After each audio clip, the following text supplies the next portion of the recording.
E aí pessoal, tudo jóia? Vamos lá para mais um vídeo. Neste vídeo de hoje eu trouxe para vocês com muito carinho quais são os 25 verbos mais utilizados em inglês. Então você aí que está começando a arranhar o inglês, você que é um simpatizante da língua inglesa, não tem ainda um nível de inglês fluente, não consegue ainda se expressar livremente em inglês, mas você aí conhece alguma coisa em inglês.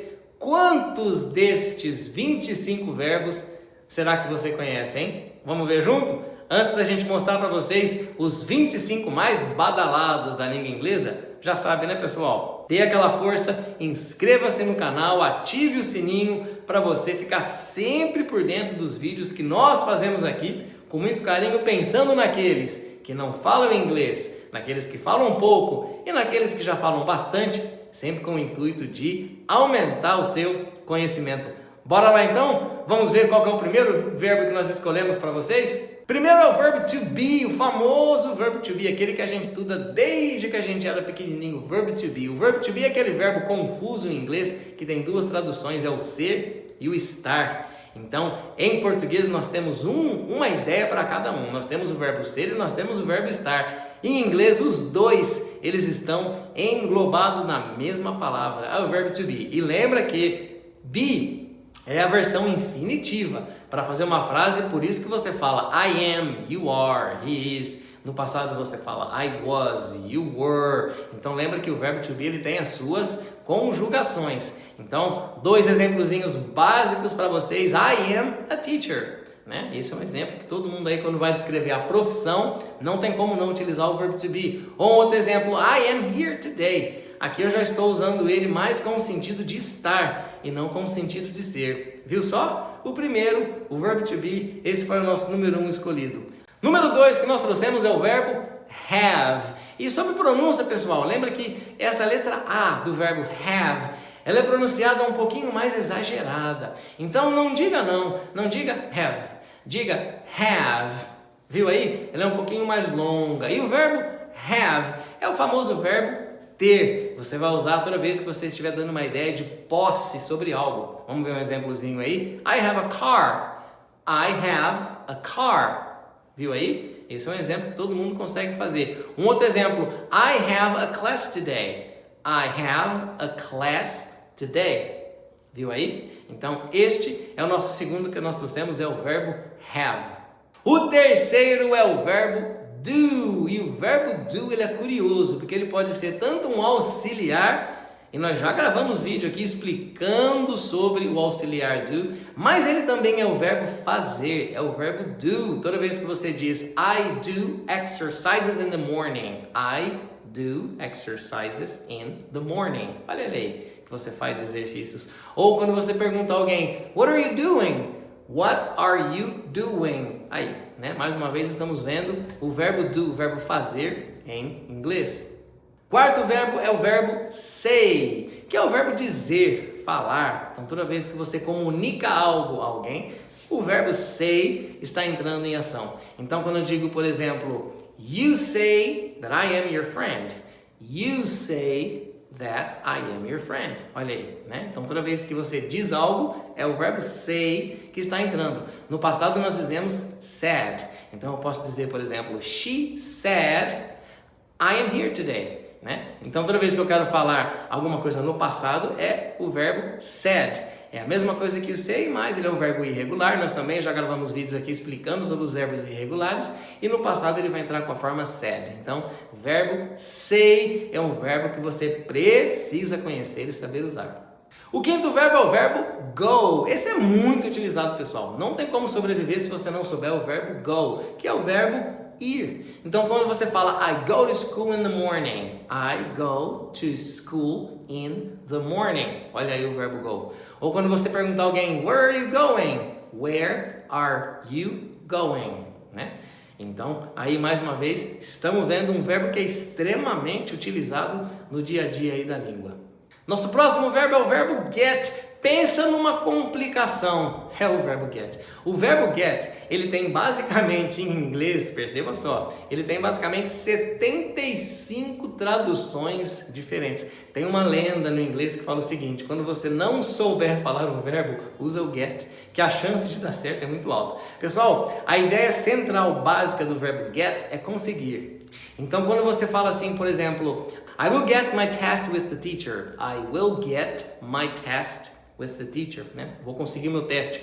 Toda vez que você consegue algo, que você pega algo, que você obtém algo, que você acha algo, viu aí porque tem 75 traduções? Porque a pluralidade de sentidos é muito alta. Então lembra que o get basicamente é quando você chama algo para si, você pega algo para si. Isso é o verbo get.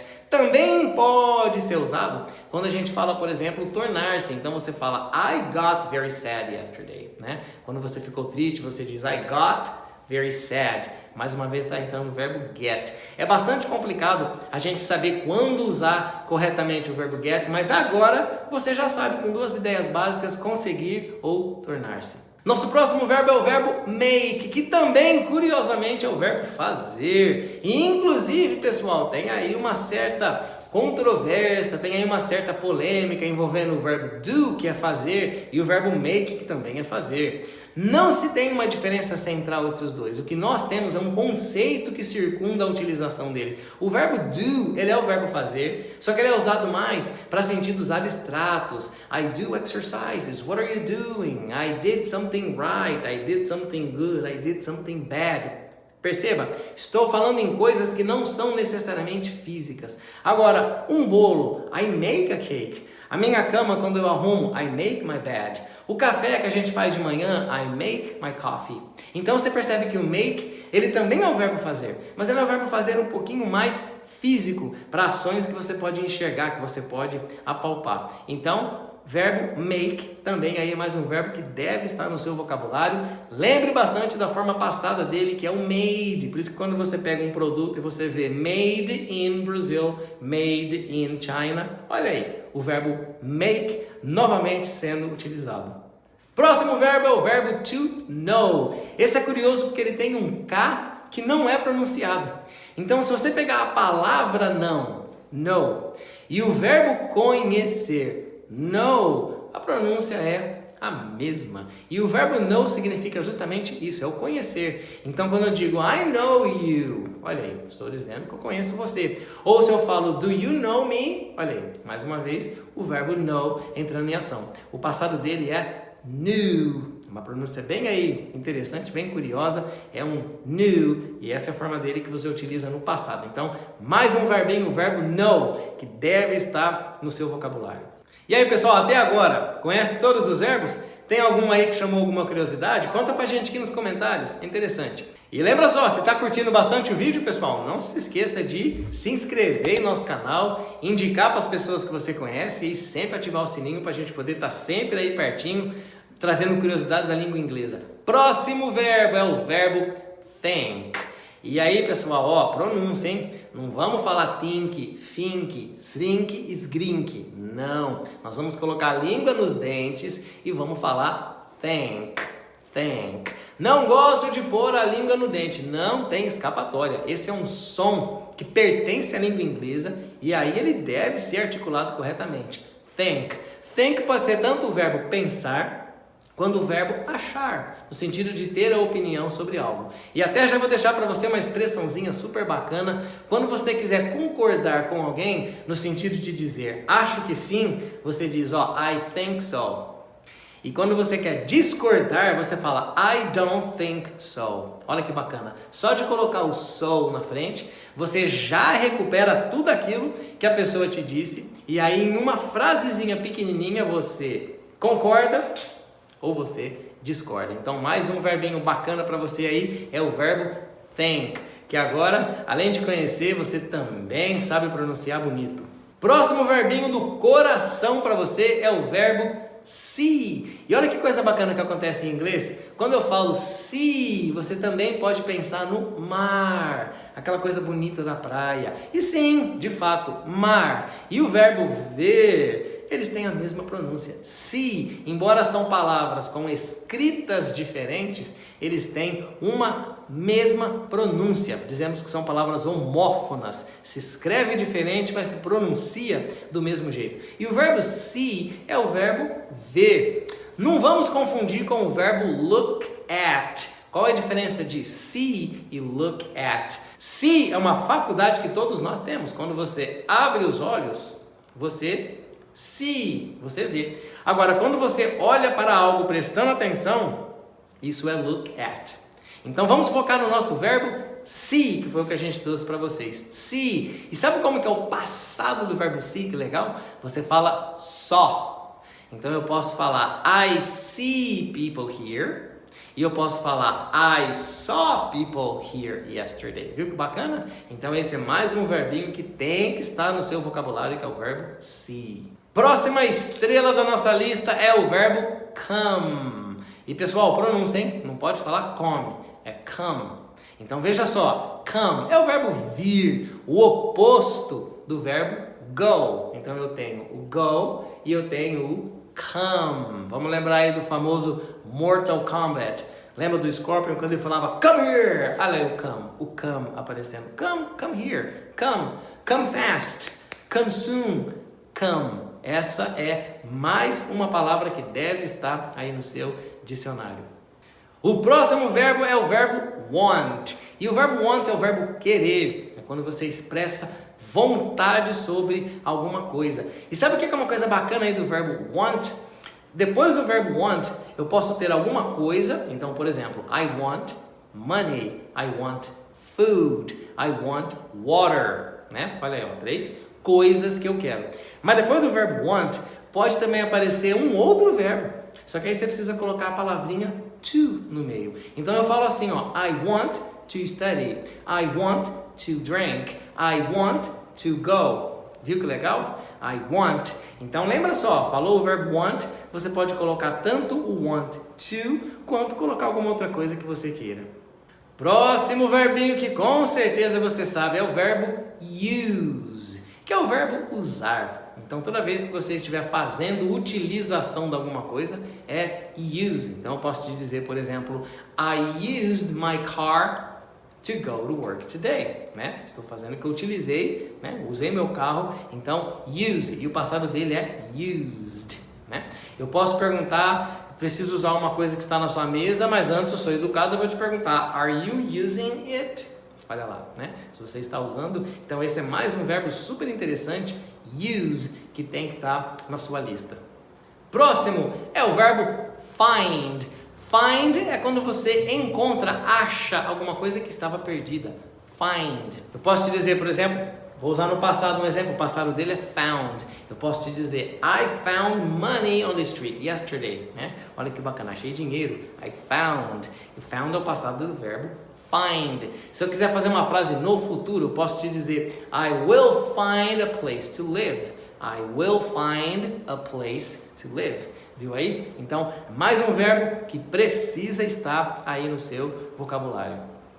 Próximo verbinho é um verbo super interessante, é o verbo give. O verbo give é o verbo dar, o verbo conceder. Então, toda vez que você estiver concedendo algo a alguém, o verbo give vai estar entrando aí em ação. É muito comum você pedir algo às pessoas dizendo give me. Então, give me some water. Can you give me some money? Give me your phone. Give me, né? Então, give é um verbo que também é irregular, viu, pessoal? O passado dele vai ser o verbo gave, é uma forminha totalmente aí diferente. Mais um verbo, e esse vai expressar comunicação, é o verbo tell, que é muito parecido com o verbo say, que estava aqui lá em cima na nossa lista. O verbo tell também é usado para comunicar algo, informar algo a alguém, e o passado dele é o told. Se você já cansou de ver o verbo told sendo usado em algumas frases, então quando você quer que alguém lhe diga algo, você diz tell me, né? Ou você faz uma pergunta, can you tell me? Olha lá, tell me. Então, tell me é mais um verbo que precisa estar aí na sua lista. Mais um verbinho, esse com certeza todo mundo sabe, esse aí é o número 1, mesmo naquelas pessoas que não têm um inglês muito desenvolvido, é o verbo work.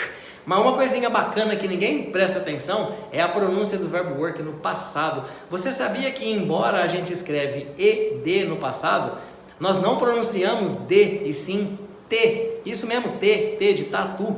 Olha como que é a pronúncia do verbo work no passado. Worked, worked. Viu aí que bacana? Então, toda vez que você for dizer algo no passado, um lugar que você trabalhou ou um período durante o qual você trabalhou, você vai falar agora I worked. Então, você vai falar assim, ó, I worked in São Paulo last year, né? Ou você vai falar assim, ó, I worked in that company for 10 years. Olha lá, I worked. E no presente, é só você falar o K um pouquinho mais fraquinho que vai ficar bonito. Work. Nunca diga work. Ele não é um K sonoro, ele é um K que fica aqui na garganta, work, viu aí? Então, além de você constatar que você já conhecia esse verbo, agora você aprendeu como pronunciar bonito. Nosso próximo verbinho, e aí pessoal, não se esqueça de colocar aqui nos comentários, tem alguma curiosidade que você não sabia, algo que você achou bacana? E não se esqueça aí, se inscreva no canal, ative o nosso sininho, indique nosso canal aos seus colegas, amigos, familiares, porque assim a gente se anima, né? Para poder gravar cada vez mais vídeos. Próximo verbo é o verbo call, e aí a pronúncia, nunca você vai dizer call, como todo mundo fala. Em português nós usamos muito isso hoje, fazer uma call. Ó, vamos fazer uma call para discutir aquele problema? Não é call. Isso você fala em português, obviamente, mas falando em inglês, diga call. É um som bem fechado mesmo, call. E é o verbo ligar, o verbo telefonar, o verbo chamar. Então eu posso falar, se houve um incêndio, call the fireman, call the police, call. E se eu quiser que você fale comigo ou que eu fale com você, eu digo call me, call me.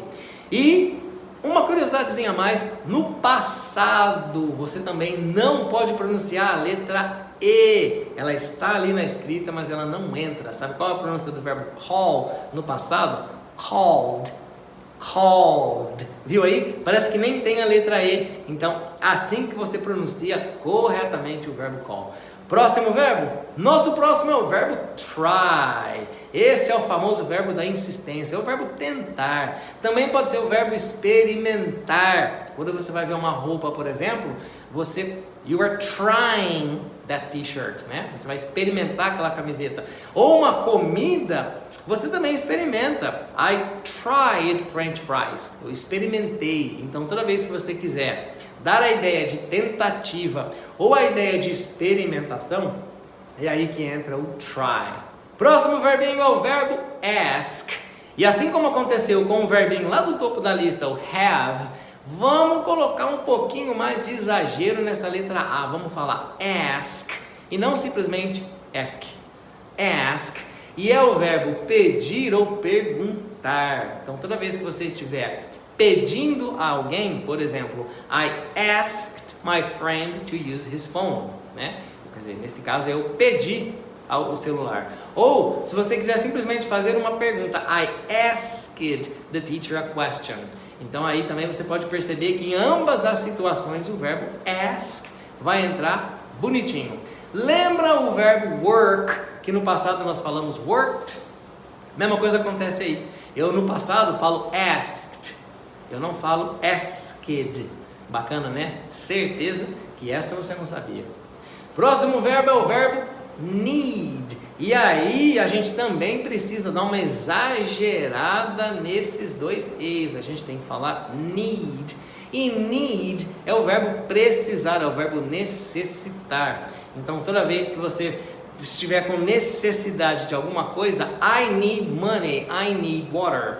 Ou quando você sentir necessidade de fazer algo, I need to travel, I need to enter. Você vai também usar o verbo need. Próxima gracinha pra gente é o verbo feel. E o verbo feel é o verbo sentir. Então, se você quiser dizer para alguém que você está se sentindo mal, é só você falar I am feeling bad.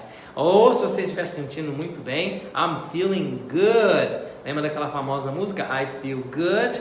Agora, também temos uma variaçãozinha, mas aí ele é usado como um substantivo, que é o sentimento, é o feeling. Por isso que às vezes a gente fala em português, eu tô com um feeling de que isso não vai funcionar. Você pegou o feeling da coisa? é o sentimento, a essência, né? Por isso que a gente fala tanto feeling, né? Em português. Em inglês, só capricha um pouquinho na pronúncia, não fala feeling não, viu? Fala feeling, que aí vai ficar bonito, maravilhoso. Mais um verbo aí quase chegando no final da lista é o verbo become. E o verbo become é o verbo tornar-se. Então, eu posso dizer para você, I became a teacher in 1996. Né? Eu me tornei um professor em 1996. Essa é a ideia do verbo become. Só lembra que no passado vai ser a mesma forma do que foi o verbo come. Então eu vou falar became no passado. Um verbinho aí super interessante para você ter no seu dicionário. Nosso penúltimo verbo da lista é o verbo drive. E esse é muito importante, né? O verbo drive é o verbo dirigir um carro, um ônibus, alguma coisa. Só que uma coisa muito bacana, quando você dirige os seus esforços, por exemplo, você também usa o verbo drive. Então, toda vez que você estiver conduzindo algo a algum lugar, é o verbo drive que vai entrar aí em ação. O passado desse verbinho é drove. Só para constar aí, se você precisar fazer alguma frase no passado, é o drove que você precisa usar. Então você fala, por exemplo, I am driving my car right now, né? I am driving my car right now. Aí uma utilização do verbo drive. E o nosso último verbo não quer dizer que ele é o mais importante ou menos importante. Nós colocamos 25 verbos, não que um seja mais importante que o outro, mas esses 25 verbos povoando a sua memória, você já consegue fazer bastante coisa, hein? É o verbo write, que é o verbo escrever, write. E no passado ele vira wrote. E olha que bacana que acontece quando você coloca o ing nesse verbo. Você pode falar writing, você pode falar writing, ou você pode falar writing. Você engole esse T. Uma vez conversando com um americano, eu percebia que às vezes ele falava writing, às vezes ele falava writing, às vezes ele falava writing. E eu perguntei a ele, falei, por que às vezes você fala writing, às vezes você fala writing, e às vezes você fala writing? Ele parou um pouquinho, pensou, aí ele me perguntou, eu falo de 3 jeitos diferentes? Então você percebe? São características da pronúncia que um nativo nem percebe, mas elas estão aí. São as nuances da pronúncia que a gente acaba pegando e a gente incorpora para a língua. E, inclusive, isso aí é um grande objetivo, é um grande esforço de qualquer falante de uma segunda língua, é aproximar-se ao máximo do que acontece com aquela língua no dia a dia de uma pessoa que tem aquela língua de forma nativa. Agora você tem uma dica aí valiosíssima. Você tem 3 maneiras de falar o write. Você pode falar writing, você pode falar writing e você pode também falar writing. Essa terceira é um pouquinho mais difícil. Você precisa engolir o T, mas pratica um pouquinho aqui com poucas tentativas. Você vai ficar aí super afinado para chegar alguém e falar What are you writing? E aí com certeza alguém vai arregalar o olho. Pessoal, esses são então os nossos 25 verbos que todo falante de inglês deveria conhecer. Gostou dessa lista? Comente nos comentários aí quantos que você já conhecia, alguma curiosidade que você gostou de conhecer com a gente hoje. E não se esqueça, pessoal, se inscreva no canal, ative o sininho e bora lá juntos descobrir cada vez mais sobre essa maravilha que é a língua inglesa. See you later, guys!